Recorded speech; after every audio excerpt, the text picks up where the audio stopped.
नमस्कार साथियों, आप सभी का स्वागत करता हूं अपने चैनल पे जिसका नाम है द फिजिकल एजुकेटर। हम यहाँ पे 2022 एंड 23 बैच के बच्चों के लिए, जो कि आगे भी हो सकता है सिलेबस सेम रहे, तो ये नए सिलेबस के अकॉर्डिंग हम यहाँ पे अपने पाठ्यक्रम को कर रहे हैं। तो आज हम इस वीडियो के अंदर जो करने जा रहे हैं वह है अध्याय 3, जिसका नाम है योग और जीवन शैली। तो सबसे पहले देखते हैं हम किन किन टॉपिक्स को हम इसके अंदर पढ़ने वाले हैं। सबसे पहला है हमारे पास मोटापा, दूसरा आता है मधुमेह, तीसरा है हमारे पास दमा और चौथा है उच्च रक्तचाप। सबसे पहले हम चैप्टर का परिचय जानते हैं, अध्याय का परिचय जानते हैं और सबसे पहले हम जानते हैं कि योग क्या है और योग के बारे में जानते हैं। तो योग जो शब्द है वह युज शब्द से बना है, जिसका मतलब होता है जोड़ना। ठीक है, तो यहाँ पे योग जो शब्द है वह युज शब्द से बना है, जिसका होता है जोड़ना। योग के अंदर बहुत सारी चीजें होती है, हमारे शरीर की अवस्था कैसी होती है, हम किस प्रकार से कोई कार्य करते हैं, वह सबका योग करके जो बनता है वही योग है। ठीक है, और वैसे योग का अर्थ जो है वह ऐसे समझाया जाता है कि हमारी आत्मा का हमारे परमात्मा से जो मिलन है उसको योग कहा गया है। अब योग के अंदर आपने एक बहुत जरूर सुना होगा जिसको अब आसन बोलते हैं। आसन शब्द को 3 शब्दों से समझाया जाता है। आसन क्या है? हमारे शरीर की एक अवस्था है, चाहे वह चलते टाइम हो, सोते टाइम हो, खाते टाइम हो, जिस भी तरीके से हम रहते हैं, हमारे शरीर की जो अवस्था है उसको आसन बोलते हैं। अब आसन को हम समझाने के लिए 3 शब्दों का प्रयोग करते हैं, स्थिरम, सुखम, आसनम। ठीक है, अब आसन क्या करते हैं? हमारे शरीर को, हम अपने शरीर को ऐसी अवस्था में रखते हैं, ऐसी अवस्था में रखेंगे जिससे हमारे शरीर के जो अंग है वह और ग्रंथियां हैं वह उत्तेजित होंगे और वह और कुशल रूप से काम करना स्टार्ट करेंगे।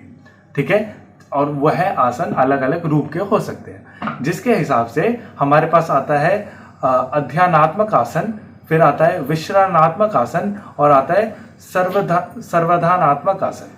ठीक है, हम सबसे पहले जानते हैं मोटापे के बारे में, हमारा सबसे पहला विकार, और उसी से हम आगे शुरू करते हैं। तो सबसे पहले हम मोटापे का अर्थ जानते हैं। मोटापा क्या है? हमारे शरीर के अंदर जब वसा की जो मात्रा है वह एक लेवल से ज्यादा बढ़ जाए। ठीक है, अगर एक नियमित रूप से ज्यादा बढ़ जाए तो उसको हम मोटापा बोलते हैं। अब मोटापे के कारण आपको बहुत सारी समस्या हो सकती है, जैसे उच्च रक्तचाप की, हृदय रोग, कैंसर, गठिया। ठीक है, और ऐसी कई सारी अन्य लाखों बीमारियां आपको मोटापे की वजह से ही हो सकती है। तो मोटापा कैसे पता लगाए कि कोई व्यक्ति मोटा है कि नहीं है या उसको मोटापा है कि नहीं है? तो सबसे पहले तो हम निरीक्षण करके देख सकते हैं कि भाई दिखी मोटा रहा है इतना, तो ऑब्वियसली वो है। लेकिन कई लोग मोटापा नहीं दिखता लेकिन उनके अंदर फिर भी वसा की मात्रा ज्यादा हो जाती है, तो हम उनका BMI का मेजर करके, बॉडी मास इंडेक्स को मेजर करके, उसकी जांच करके हम पता लगा सकते हैं कि वह कितना समस्या है, उसको वसा की मात्रा उसके अंदर कितनी। तीसरा सबसे सही तरीका जो है वह है कि भाई वास्तविक वसा की मात्रा उसकी कितनी है ना, केवल और केवल वो निकाल लो। अगर वो निकालोगे तब तो तुम्हें पता ही चल ही जाएगा। ठीक है, चलिए अब हम जानते हैं कुछ आसनों के बारे में, वह आसन जो कि आपके मोटापे के लिए आपको बहुत मदद करते हैं। ठीक है, मोटापे को कंट्रोल करने में और मोटापे को कम करने में भी। तो सबसे पहला आसन जो आता है वह आता है हमारा वज्रासन। वज्रासन एक ना ध्यान मुद्रा है। ठीक है, यह एक ऐसी ध्यान मुद्रा है जहां पे आप अपना सारा ध्यान को एकत्रित करते हैं किसी एक चीज पे और फिर उस अवस्था के अंदर हम बैठते हैं। ठीक है, अब यह जो वज्रासन है इसके अंदर हम अपने पैर को इस तरीके से फोल्ड करके, ताकि हमारी एड़ी हमारे कूल्हे पे लगे और हम इस अवस्था के अंदर बैठते हैं। आप इसकी प्रक्रिया को यहाँ से पढ़ के अपना जान सकते हैं कि किस रूप से इसको किया जाता है, और लिखने को भी प्रक्रिया आती है। तो मैं यही बोलूंगा, कभी भी आप किसी भी आसन को याद कर रहे हो तो आप उसके चित्र को याद रखिए। अगर आपको मस्तिष्क में अगर आपका उस आसन का चित्र है तो आप उसकी प्रक्रिया अपने आप से भी बना के लिख सकते हो।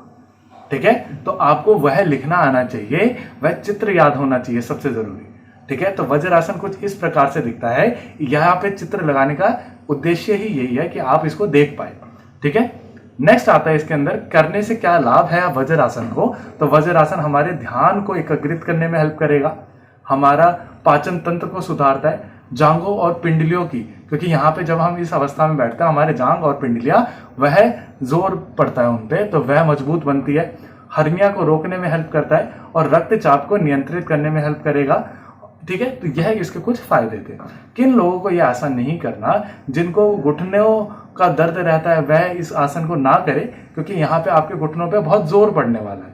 ठीक है, अच्छा, साथ ही साथ जिनको एड़ी का दर्द है वह इस आसन को ना करें, और चलने फिरने में जिन लोगों को कठिनाई होती है वह भी कोशिश करें कि इस आसन को ना ही करें। ठीक है। अगला आसन जो हमारे पास आता है वह आता है हस्तोत्तान आसन। आप इस तस्वीर से आप देख सकते हैं कि यह किस प्रकार से किया जाता है। यह हस्तोत्तान आसन जो है वह 3 शब्दों से जुड़ के बना है, जिससे अंदर पहला है हस्त, दूसरा उत्तान और तीसरा है आसन। हस्त का मतलब होता है हमारे पास हथियार, और उत्तान का मतलब होता है खिंचा हुआ, और आसन हमारे एक शरीर की अवस्था को हम बोल देते हैं। तो जो ये आसन है इसको बोला गया हमने हस्तोत्तान आसन। ठीक है, जिसके अंदर हम अपने हाथों पे खिंचाव डालते हैं और उसको ऊपर की तरफ खींचते हैं। ठीक है, आप प्रक्रिया को यहाँ से पढ़ सकते हैं।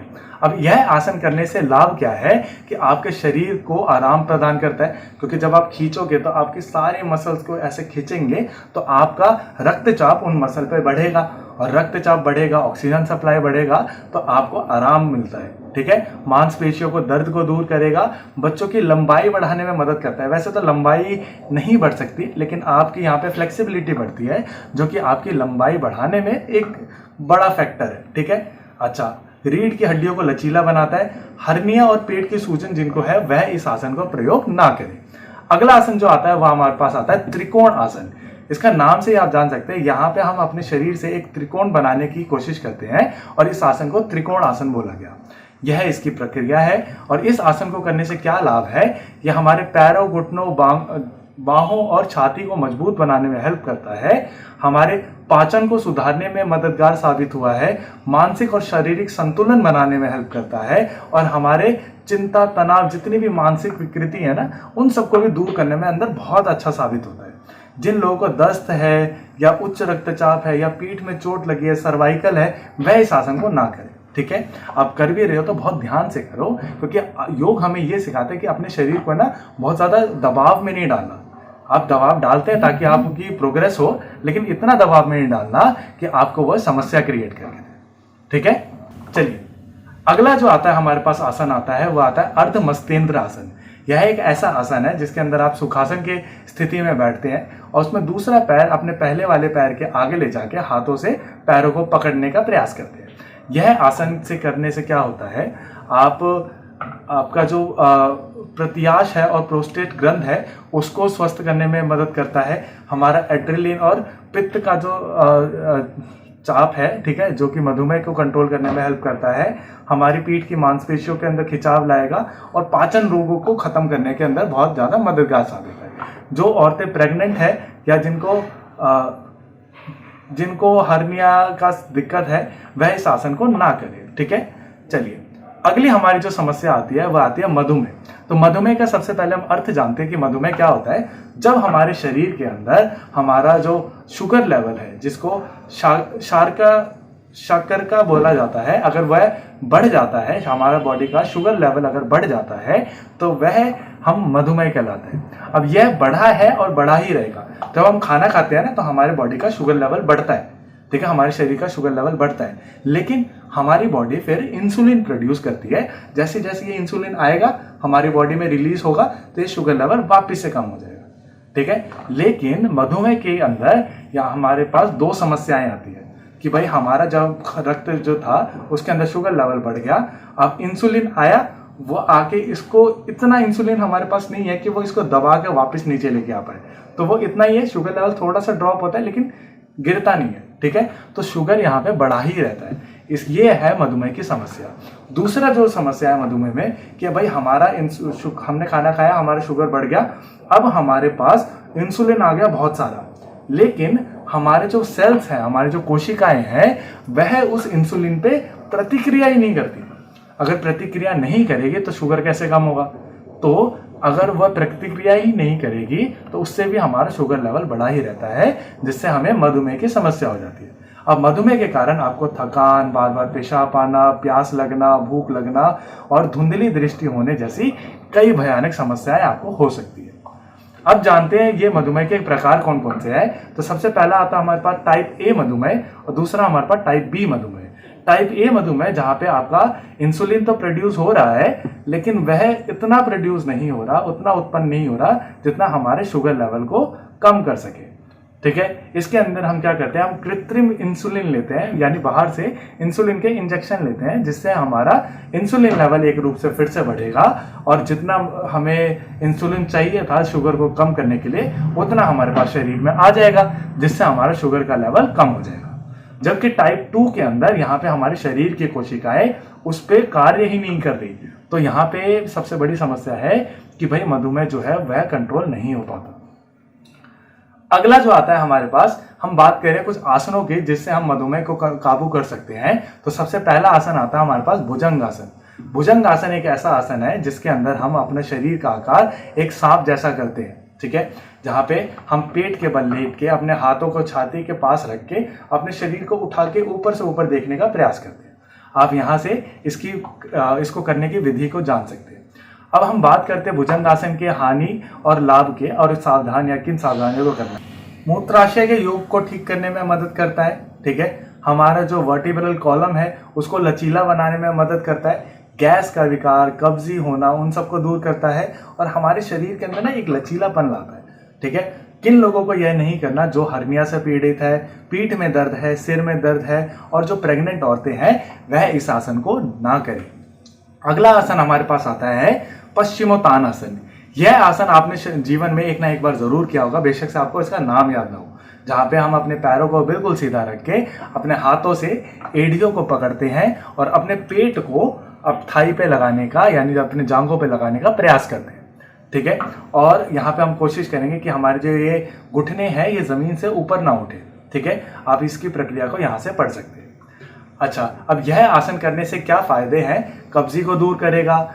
जिन औरतों को मासिक धर्म का विकार होता है उनके लिए यह बहुत अच्छा है। पीठ दर्द और दमा के लिए तो बहुत ही अच्छा है, और पेट के जितने भी रोग होते हैं उनके अंदर ये बहुत मददगार साबित होता है, ठीक है। जिन लोगों को श्वास के अंदर, सांस लेने के अंदर दिक्कत है, रीढ़ की हड्डी की समस्या है और जिनका जी घबराता है ना, वह इस आसन को प्रयोग ना करें। अगला आसन हमारे पास आता है पवन मुक्त आसन।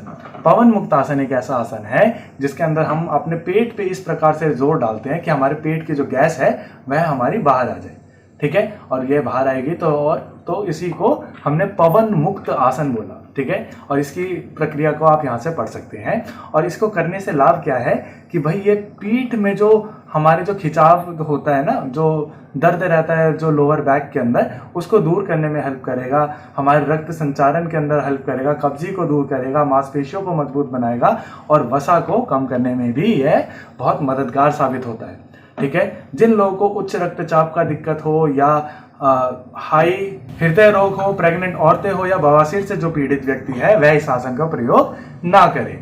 अगला आसन जो हमारे पास आता है वो आता है अर्धमस्तेंद्र आसन, जिसके बारे में हम पहले ही बात कर चुके हैं। तो इसको यहाँ पे छोड़ के हम आगे बढ़ते हैं और दूसरे आसनों को देखते हैं। फिर आता है हमारे पास अगला आसन, इसको मैं प्राणायाम का नाम दूंगा। तो इसका नाम है कल्पभाति प्राणायाम, ठीक है।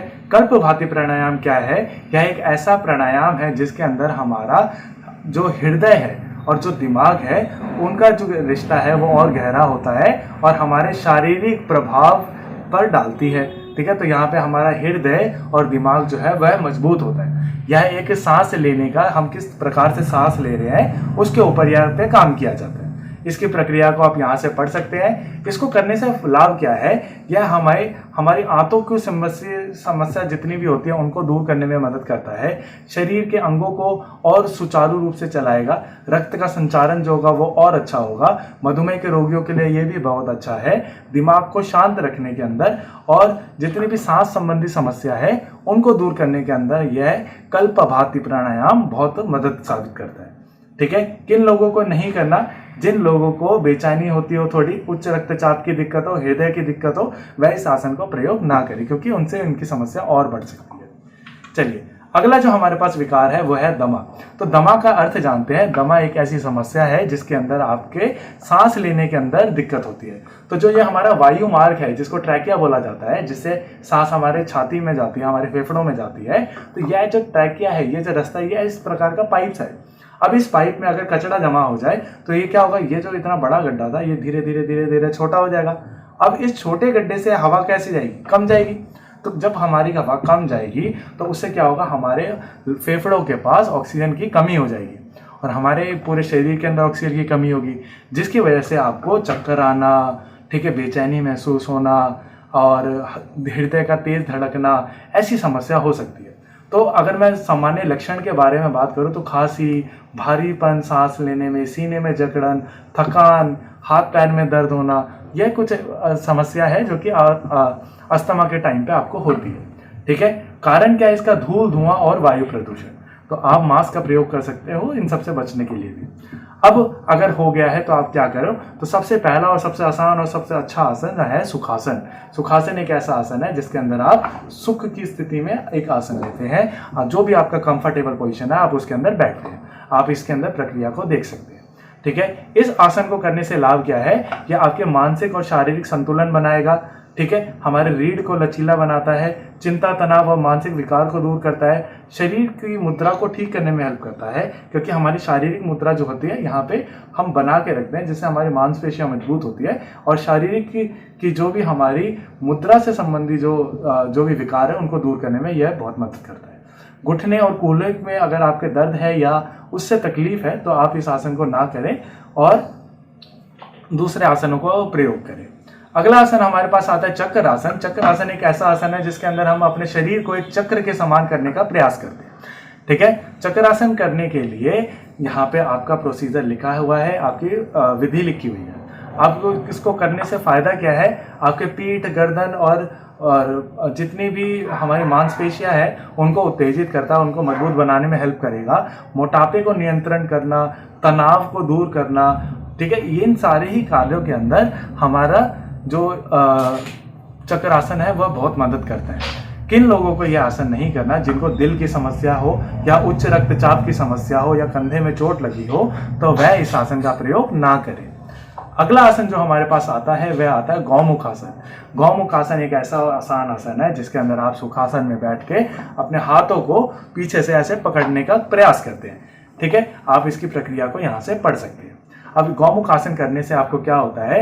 अस्थमा के अंदर मदद मिलेगा, रीढ़ को मजबूत और सीधा बनाता है और हमारे पेट को अच्छे तरह रूप से काम करे उसके अंदर ध्यान देता है, मोटापे को कम करने में मदद करेगा, शरीर को लचीला और मजबूत बनाएगा, शरीर का जो रक्त संचारण है उसको ठीक करने में भी यह मदद करता है। कठोर कंधे, कूल्हे, जिनको चोट लगी हो कंधे या कूल्हे के अंदर, वह इस आसन का प्रयोग ना करें।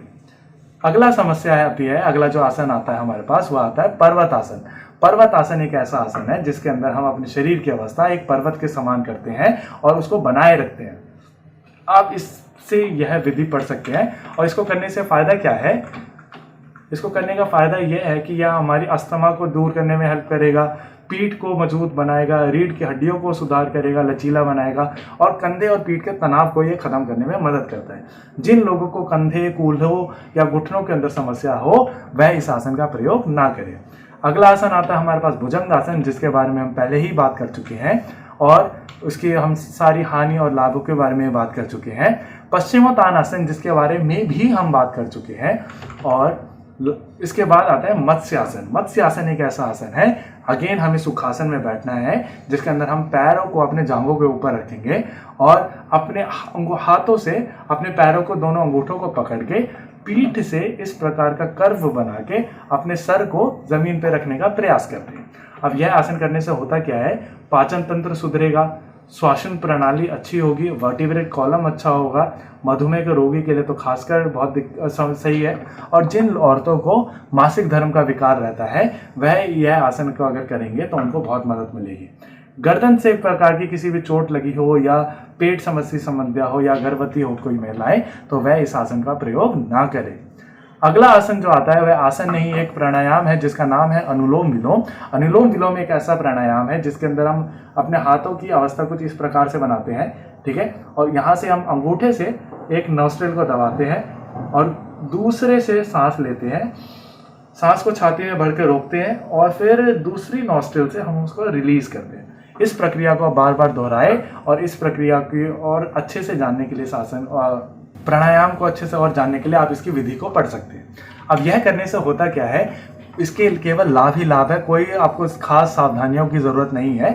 इसको करने से आपकी जितनी भी मानसिक संबंधी समस्या है, जैसे चिंता तनाव होना, वह सब ठीक होता है। साथ ही साथ अस्थमा पीड़ित व्यक्तियों को बहुत मदद करता है, फेफड़ों की कार्यप्रणाली को बढ़ाएगा और अच्छा करेगा, अच्छी सांस लेने में मदद करेगा और हमारे ओवरऑल, जैसे कि कई लोगों को खांसी और सर्दी की बहुत समस्या रहती है, उनके अंदर भी यह बहुत मददगार साबित होता है। हमारे पास आखिरी टॉपिक है हमारा उच्च रक्तचाप। सबसे पहले हम अर्थ जानते हैं उच्च रक्तचाप का अर्थ क्या है। जो हमारी धमनी होती है, जब दिल धड़कता है तो हमारी धमनियों में से खून निकलता है। तो धमनियां जो होती है, जब ब्लड जो होता है, जो खून होता है, एक दबाव से निकलता है, तो धमनियां इस पाइप के ऊपर बहुत, जो हमारा हार्ट होता है वह, जो हमारा रक्त है वह इन धमनियों पे बहुत ज़्यादा प्रेशर डालता है। ठीक है, तो ये पाइप है, इन पे जब खून जाएगा अंदर से तो इस पर प्रेशर डालेगा, तो यह प्रेशर को नापा जाता है और इसी को रक्तचाप बोला जाता है। अगर यह चाप जो है 120/80 के अंदर होगा, 80 तक होगा तो ठीक है आपका रक्तचाप। अगर यह 140/90 से अधिक हो जाता है तो उस समस्या को हम उच्च रक्तचाप की समस्या बोलते हैं।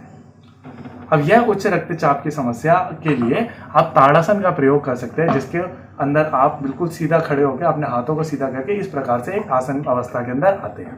अब यह करने से आपका लाभ क्या है, आपका शारीरिक और मानसिक संतुलन बनता है, मोटापा कम होता है, कब्जी दूर होती है, ठीक है, पाचन संबंधी समस्या जो होती है वो ठीक होती है और शरीर की मुद्रा को सुधारना, यानी हमारे पोस्चर को सुधारने में हेल्प करता है। जिन लोगों को ब्लड प्रेशर हो या सिर दर्द रहता हो या रक्त संचारण में दिक्कत हो, वह इस आसन का प्रयोग ना करें। अगला जो आता है हमारे पास आता है वज्रासन, जिसके बारे में हम ऑलरेडी बात कर चुके हैं। तो इसको छोड़ते हुए हम आपने अगले आसन में बढ़ते हैं, जो कि है पवन मुक्त आसन। पवन मुक्त आसन के बारे में भी हमने जाना था, इसके लाभ और हानियों के बारे में भी बात किया था। इसको भी छोड़ते हुए हमारे पास अगला आसन आता है अर्धचक्रासन। यहाँ पे हमने पहले बात करी थी चक्रासन की, जिसके अंदर हम अपने शरीर को एक चक्र के समान बनाने का प्रयास करते हैं। जब यह चक्र आधा ही बनाएंगे तो इसका नाम दिया हमने अर्धचक्रासन। अब अर्धचक्रासन करने से लाभ क्या है, यह हमारे टांगों, कंधों, छाती, रीढ़ सबको मजबूत बनाने में हेल्प करेगा। ठीक है, शरीर के तनाव को दूर करेगा, पाचन शक्तियों को सही करेगा, मासिक धर्म के विकार को दूर करेगा और कमर और जांघ की जो चर्बी होती है उसको कम करने में मदद करता है, ऐसा आपकी बुक में लिखा है। लेकिन असली बात यह है कि हम किसी भी एक पर्टिकुलर जगह की वसा को हम कम नहीं कर सकते, किसी भी चर्बी को एक जगह की चर्बी नहीं कम कर सकते। मैं बोलूँगा मैं अपने बाइसेप की चर्बी कम कर दूँ, ऐसा नहीं होगा। मेरे पूरे शरीर की जो चर्बी है वो एक साथ ही कम होगी, एक साथ ही बढ़ेगी। ठीक है, अब सावधानियां क्या बरतनी है, जिनको सिर दर्द, माइग्रेन का इशू है वह ना करें। ठीक है, रीढ़ की हड्डियों की समस्या है वह ना करें, गर्भवती महिलाएं इस आसन का प्रयोग ना करें। अगला आसन भुजंगासन, हम जान चुके हैं, बात कर चुके हैं इसके बारे में। आगे बढ़ते हुए और जानते हैं शवासन। यह सबका फेवरेट आसन होगा, इसके अंदर कुछ नहीं करना होता, इसको एक्टिव स्लीपिंग बोला जाता है। यहाँ पे हम अपनी मतलब दिमाग से जागे हुए लेकिन वैसे शरीर से सो रहे हैं। ठीक है, इसी अवस्था को हमने शवासन बोला। करने से लाभ ही लाभ है, कोई भी कर सकता है, कोई सावधानी नहीं बरतनी। हमारी तांत्रिक तंत्र को इम्प्रूव करता है, रक्तचाप को बनाए रखता है, मानसिक तनाव को दूर करता है। ठीक है, और यही सारी इसकी कुछ हमारे फायदे हैं करने के। तो बस इतना ही था आज की इस वीडियो के अंदर। आप सभी के लिए मेरे पास एक प्रश्न है कि जिन लोगों को घुटनों की समस्या है वह किन आसनों को ना करें। आपको यह बताना है वह कौन से आसन नहीं करना चाहिए जिन लोगों को घुटने की समस्या है। तो अगला वीडियो देखने के लिए आप चैनल को सब्सक्राइब करें और आप प्लेलिस्ट को देख सकते हैं। आपको अगर कोई भी वीडियो ढूंढ रहे हो और आपको ना मिल रही हो, कोई भी समस्या होती है, @भला इंसान पे इंस्टाग्राम पे मुझे टेक्स्ट करें और मेल कर सकते हैं मुझे @physicaledu@gmail.com पे, और आप टेलीग्राम पे मेरे साथ जुड़ सकते हैं for notes and PDFs। Thank you so much for watching. Have a nice day.